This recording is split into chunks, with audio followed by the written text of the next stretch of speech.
Charles Oliveira, when you got 10 losses in your record, and it's not 1, 2, 3, 4, 5, 6, that's 10. If he finds some adversity, he's gonna go to the ground waiting like till you end up the fight. Ilia Topuria stuns fans by claiming he'll choose exactly how to finish Charles Oliveira at UFC 317, either by submission or knockout. Why?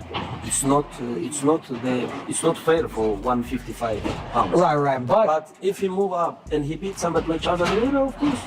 Yeah. And I think, you know what I think? Yeah. I think he can beat him. Ilia Topuria's bold challenge to fans has stirred intense excitement ahead of his highly anticipated lightweight title fight against Charles Oliveira at UFC 317. The confident tease, paired with a clip of him drilling boxing combinations, was clearly aimed at sending a message. Tuporia doesn't see this bout going the distance. As UFC 317 draws near, set to headline the International Fight Week card in Las Vegas on June 28th, the stakes are historic. Tuporia, known as El Matador, is chasing legacy, his chance to become a two-division UFC champion. His confidence, coupled with a spotless 16-0 record, has only fueled speculation that we might be witnessing the rise of one of the greatest fighters of this generation. Charles Oliveira has been dropped by just about everybody that he's fought. What happens when you go up against a dude that's knocking people out, not TKOing people, knocking people out cold like Ilia Topuria? Ilia Topuria goes high, low. He can go to the body. He can go up top. We saw him one time at 155 pounds where he did get hurt, but the Matador in him, he came back and he ended up knocking him out. Charles Oliveira is the bigger fighter, taking down Michael Chandler, taking down Justin Gaethje with those beautiful double legs. Charles Oliveira is the guy that has to make those adjustments. If not, it's going to be the double champ. It's going to be Ilia Topuria securing himself as a two-division world champion. Topuria's run to this point has been nothing short of astonishing. After dethroning Alexander Volkanovski and then becoming the first man to knock out Max Holloway, he made the surprising move to vacate his featherweight title. Rather than wait around, he set his sights on lightweight gold. He's now just one fight away from becoming a champion in a second division, following a path only a few in MMA history have successfully walked. Though fans clamored for a potential matchup against current pound-for-pound King Islam Makhachev, the Dagestani fighter has his own ambitious plans, having vacated his lightweight belt to challenge Jack Maddalena at welterweight. That decision opened the door for Tuporia to clash with Oliveira for the now vacant title. If Ilia Topuria fights Charles Oliveira on a pay-per-view, that's a big deal. Oh, it's gonna be bigger. They don't need to wait for an interim belt. They don't need to wait for an undisputed. So, yeah. I don't know how he's gonna do it lightweight, though. Maybe you can speak on that. I think smaller guy coming up. It's a smaller coming up. It'll be interesting because he is bigger from when I heard him on the Joe Rogan podcast. Yeah. 191, I think he was walking around. It's massive. So for him to cut to 145 seems almost like, how did he do that? Yep. But now that he's going up to 155, I always like when athletes go up. Topuria's fans and critics alike are split about his approach. The Spaniard's knack for delivering electrifying finishes, 6 knockouts and 8 submissions in his career, has cemented his reputation as one of the UFC's most dangerous men. Notably, only 2 of his 8 UFC fights have gone the distance. His knockout of Holloway was historic, not only because Holloway had never been stopped before, but also because it solidified Topuria's standing as perhaps the best boxer in the UFC today. Yet while most remember him for his highlight reel knockouts, it's important not to overlook his submission game. Before joining the UFC, he secured 7 submissions out of his 8 pre-UFC wins, proving his versatility across all phases of MMA. Tuporia was in the middle with a high-level wrestler from freaking Dagestan. And that guy is so strong and good defense. And they took the guy down. Dagestani wrestler. That's when I'm like, man, this guy can do it all because his grapple is a high level. Ilia is as close to perfect as we maybe have experienced before. His style is so well-rounded and so buttoned up and doesn't have a lot of holes to it. And then when you pair that with a lot of his physical attributes, like he has a good build for MMA. He's like not the shortest guy, but not the tallest, lankiest guy. He looks obviously strong. He has very good reactions. The style of striking that he does isn't quirky. What he does is super good and it's super efficient. And I think that it's like really, really impressive. Despite his momentum, Tuporia now finds himself standing opposite a legend in Charles Oliveira. With 46 professional fights, Oliveira is a veteran of the octagon and arguably one of the most complete finishers in the sport's history. victory. He holds the all-time UFC record for most finishes and most submissions, with 10 additional knockouts on his resume, while he's recently gone the distance in his past 2 fights, including a decision win over Michael Chandler. His ability to end a fight with either his fists or his elite jiu-jitsu remains as potent as ever. Oliveira's experience and killer instinct make him a threat to anyone, even someone as seemingly unstoppable as Tuporia. He was a guy who was kind of known as a guy who fell apart. A quitter, a little. Yeah. Cub Swanson knocked him out. A bunch of guys that beat Max Holloway had like that weird neck thing going on. How could a mess around out here? Get this. Oh no, but and it's like an injury. Then everybody was calling him a quitter. Yeah, so it's like, and he just turned a corner and then became the baddest motherfucker in the weight class. Yeah. And not just the baddest motherfucker in the weight class, but one of the best motherfuckers in the sport. But he was not, when he knocked out Chandler, they beat the shit out of Gaethje. When he was putting it on people, you got to go, God damn, he's good. I'm curious to see if he comes back and gets back to that Islam fight. The Brazilian isn't backing down from the moment either. In a recent interview, Oliveira acknowledged the danger Tuporia presents, but also predicted a decisive finish in his favor. He made it clear that he respects Tuporia's skills, but doesn't see this as a challenge he can't overcome. Oliveira believes he will knock Tuporia out, a prediction that carries weight considering his past wins over elite competition like Chandler and Beneil Dariush. He's been in more big fights and high-pressure situations than almost anyone in the division, and he's used to proving doubters wrong. What are your thoughts on Ilia Topuria and Ilia Topuria as a fighter? How do you feel about just the overall fight? É uma grande luta. Ele é grande lutador, mas eu não preciso provar nada pra ele, que achou que eu vou feliz aí com a lenda do Stylistic. Mas só chegou na oportunidade gigantesca. Eu vou nocautear esse cara. Essa é. He's gonna knock this guy out. What makes this matchup so compelling is how differently fighters and analysts are interpreting it. Sean O'Malley, who headlines UFC 316 just 1 week earlier, offered a telling take. He admitted that his heart leans toward Oliveira, but his mind is leaning toward Tuporia. It's a coin toss in his eyes. O'Malley points out that Oliveira has a tendency to get hit, and Tuporia's striking is lethal, making this a particularly dangerous pairing for the Brazilian. Yet Oliveira's durability and unpredictability make him impossible to count out. That's one where your heart's telling you, Charles, and your brain's telling you Ilia. It's just that one's a coin flip. Can't count Charles out. Ilia's on an absolute tear. Charles does get hit, and Ilia cracks. That fight, I am very excited. Who do you have in Tuporia versus Oliveira? I wanted to see Tuporia versus Islam. I know. Those were we all did. Those are the 2 #1 pound for pound guys in the world. In my opinion, that was the fight to make, but they both wanted to move up. Heart says Charles, my brain says Ilia. Michael Chandler, having shared the cage with Oliveira twice and lost both times, offered an insightful breakdown. While he agrees that Tuporia's precision and knockout power could be the difference on the feet, he cautions against underestimating Oliveira's grit and all-around skill set. According to Chandler, the Brazilian's toughness has often been overlooked, and he's far more than just a submission specialist. He believes Oliveira's striking, combined with his resilience, makes him one of the most difficult fighters to finish in the UFC. Islam Makhachev vacated. He's going to welterweight. We have a title fight pretty much a month away exactly right now for the vacant belt between Ilia Topuria and Charles Oliveira. I guess, are you surprised this is the way everything played out, from Islam not keeping the belt and it being like an interim or something to the fight we ultimately got for the vacant title? No, I'm not surprised. And I think maybe some of those rumors and stuff maybe played into my decision on why I wanted to fight Patty, why I wanted to get back in there. Obviously, if you look at the timing, I should have had a win against Oliveira. I messed that up. I should have had a win against Patty. I messed that up. I've had these great opportunities, and they've just slipped through my fingertips. So if I would have beat Charles, I would be fighting Ilia for the title right now, But this is the way the sport goes. I'm not surprised at all the craziness that's happening. I'm happy Ilia came up to 155. I'm happy Max is at 155. You got Poirier.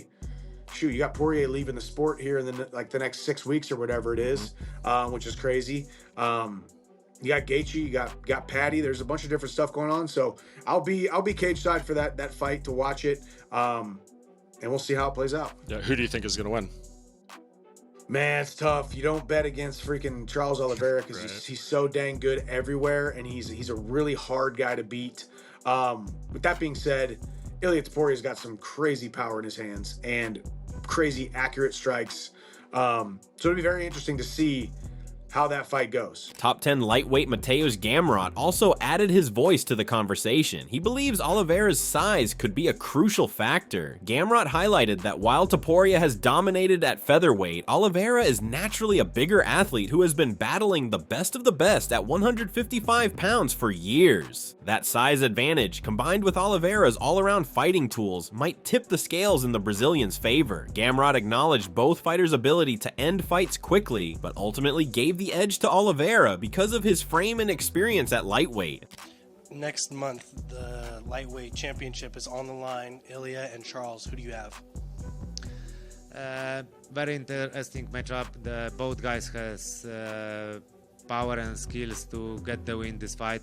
Like Ilia can knock him out, the Oliveira. He has heavy hands for sure.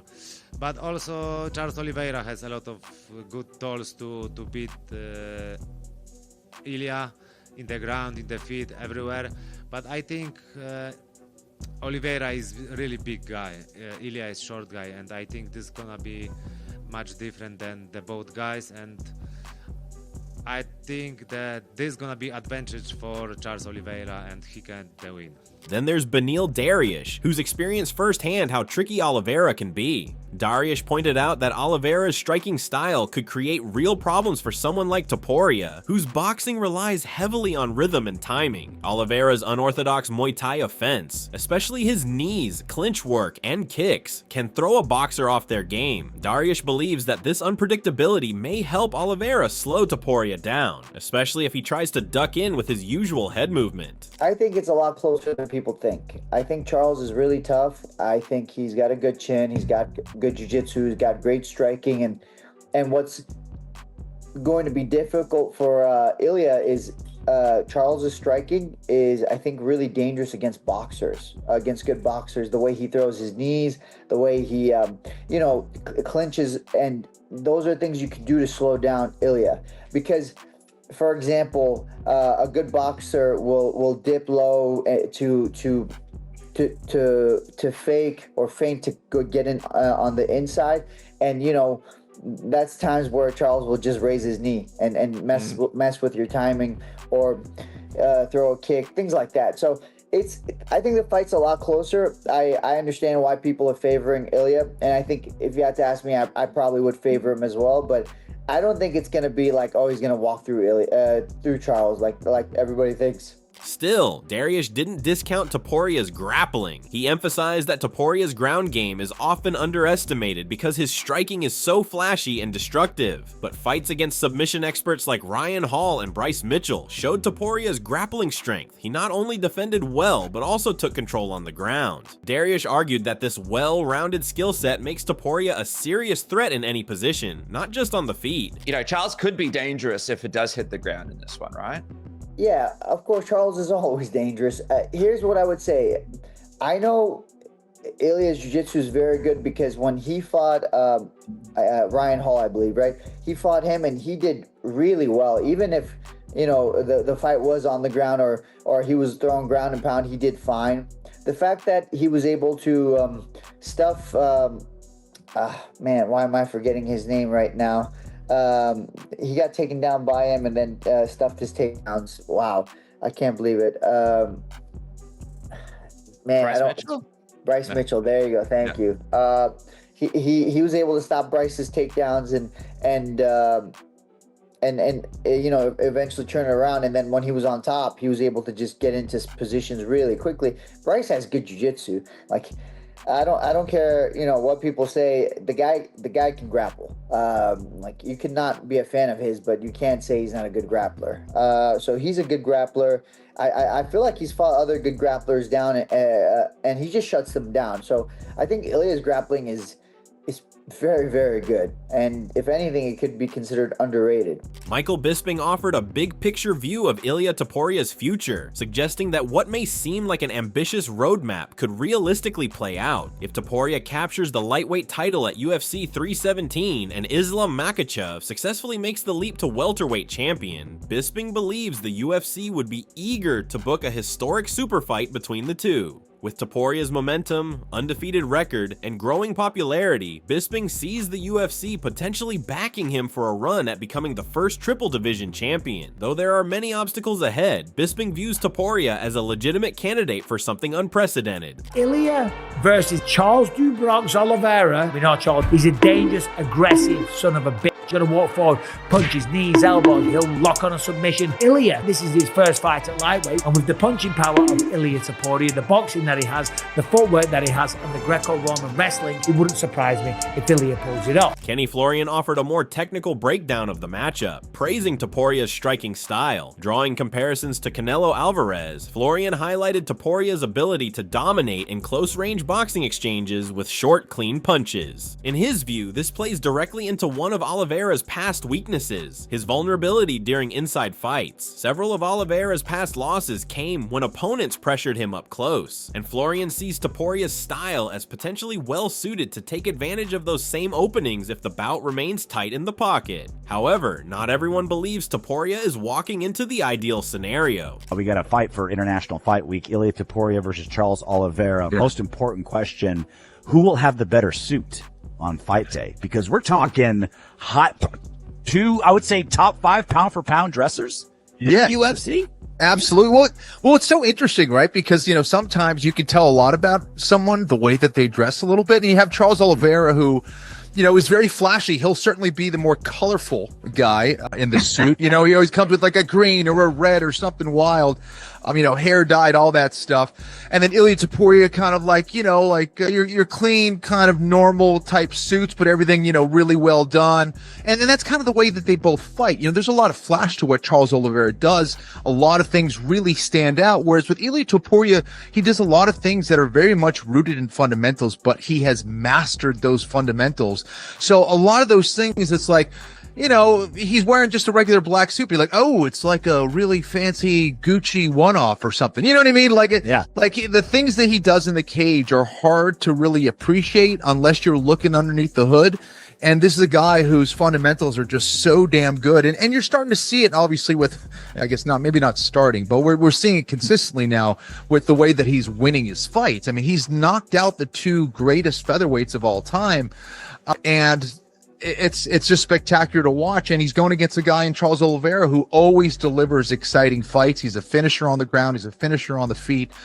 So I think that's setting up to be a spectacular main event. Tim Welch, a well-respected coach in the MMA community, voiced his concern about Topuria's timing for such a high-stakes bout. Given his limited experience in the lightweight division, Welch questioned whether this leap up in competition against someone as seasoned as Oliveira might be coming too soon. He pointed to Oliveira's forward pressure and upright posture, coupled with aggressive knee strikes, as a stylistic puzzle for Topuria's more compact, boxing-heavy approach. According to Welch, that dynamic could lead to dangerous moments for the Spaniard if he isn't careful with his entries or defensive posture. Aljamain Sterling offered a balanced perspective, recognizing Oliveira's reputation as one of the UFC's most dangerous finishers, particularly when the fight hits the mat. Sterling pointed to Oliveira's submission game as a constant threat, one that could become even more dangerous if Topuria ends up on his back. At the same time, Sterling expressed doubts about Oliveira's striking defense, referencing his tendency to get dropped during fights. Although Oliveira often recovers and rallies to win, Sterling questioned how viable that strategy would be against someone like Topuria, who has the accuracy and power to finish opponents with one clean shot.